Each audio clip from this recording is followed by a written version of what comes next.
মনোরমা বাইরের দরজা খুলতেই দেখে তাদের বাড়ির সামনে কেউ একটা কার্তিকের প্রতিমা রেখে গিয়েছে।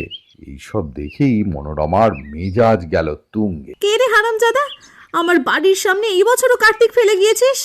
দুর্গা পুজো, কালী পুজো, জগদ্ধাত্রী পুজো, কাঁড়ি কাঁড়ি টাকা চাঁদা নিয়েও এই মিনসেগুলোর পেট ভরে না। হ্যাঁ রে লালু, তোরে আমি কইছিলাম ওই বুড়ার বাড়ি কার্তিক ফেলতে।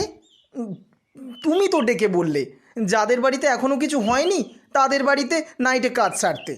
ওই যে মিত্তির বাড়ির বুড়াটা বিয়া তো কইরাছে 40-এ, তাও এক বুড়িকে। তুই কি করে আশা করলি ওরা তোরে ধূপ ধুনা দিয়ে পূজা করবে?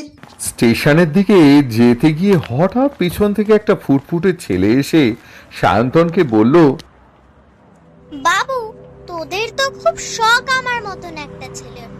মা তো আমায় নিতেই চাইলো না। এবার যদি তুইও বিমুখ হোস তাহলে আমি তোদের ঘরে কোনোদিনও আসবো না, এই তোকে বলে দিলুম। কথাটা বলে সেখান থেকে অদৃশ্য হয়ে গেল।